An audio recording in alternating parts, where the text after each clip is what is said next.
I did a previous video on this topic and I got a lot of hate in the comments. I got a lot of people who were outraged, and I got a lot of people who had a very different perspective. And this doesn't surprise me.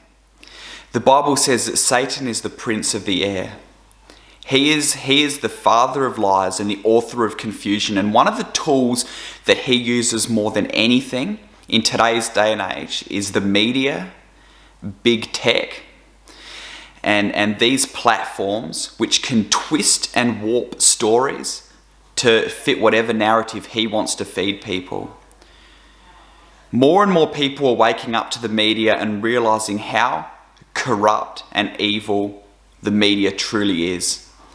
That they call what is good bad and what is bad good. And most times, if you look at what they say and believe the opposite, you've probably got the true version of the story. And the same goes for the United Nations as well. They just cannot be trusted, and they are so anti-Israel that it is ridiculous. So in this video, I'm going to briefly present you with the alternative set of facts that the media do not want you to hear or see.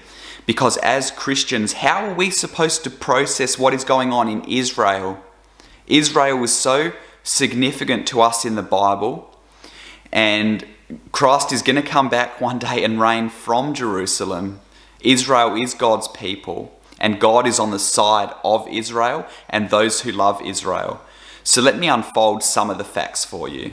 So with this whole conflict, one of the things that you heard said is that this started with Israel because they evicted Palestinian tenants from their housing, and the police stormed the mosque and shot at people and caused casualties, and during one of the most holy times for them.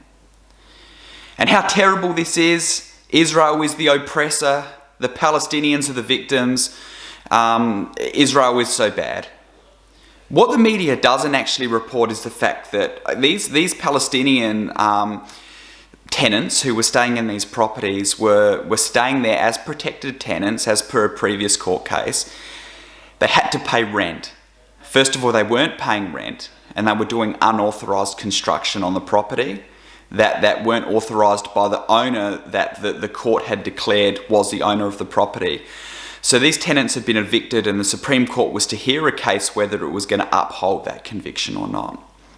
So this isn't Israel merely throwing out some tenants from these properties.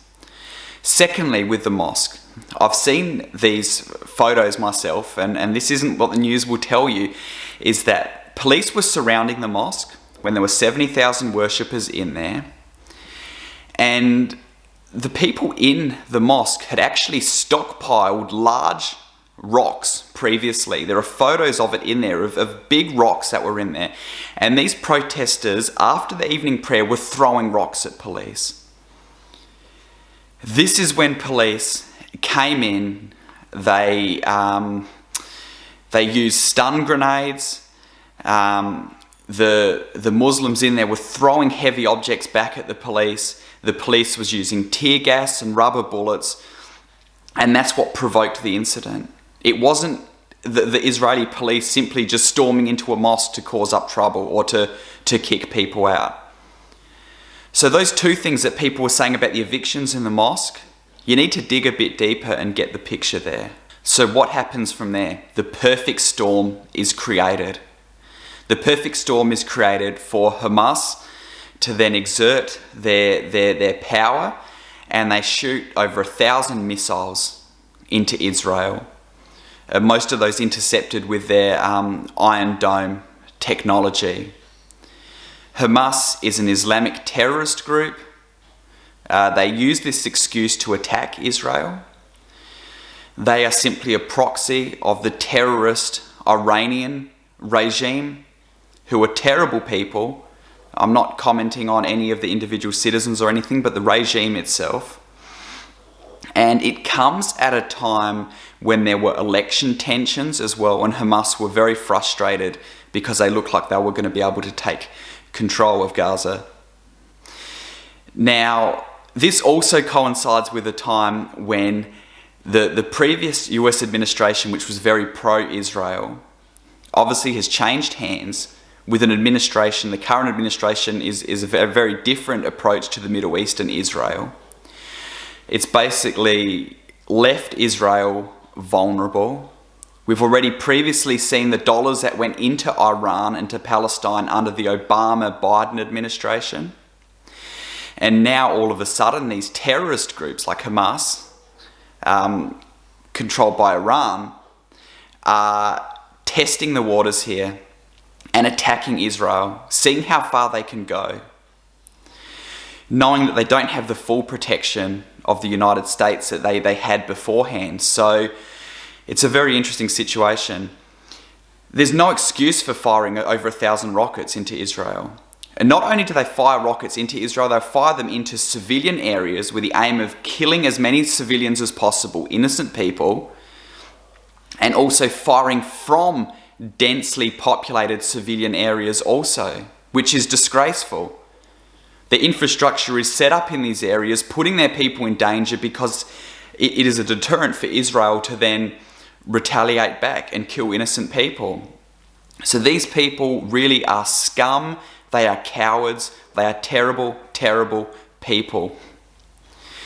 So Israel retaliates back. Israel has usually been rather soft. This time they retaliated back, and it's important too. It's important as a deterrent so that these nations won't do future attacks on Israel. But what did Israel do? Israel targeted infrastructure which was set up for these terrorist groups. They actually gave warning to the tenants of these high-rise buildings to evacuate the building and then blew up the buildings. What does the news show? The news shows these residential buildings, different apartment complexes blown up. Oh, Israel is terrible. They've attacked Palestine. Israel were terrorists. I don't think so. Israel is defending itself and is showing this group that you cannot just fire rockets into Israel and get away with it. And they also cared about the welfare of the individual, the civilians, the Palestinian civilians, to warn them of the attacks beforehand. The biggest danger to the Palestinians is not Israel, it's groups like Hamas that put these people in danger. They couldn't care less about these people.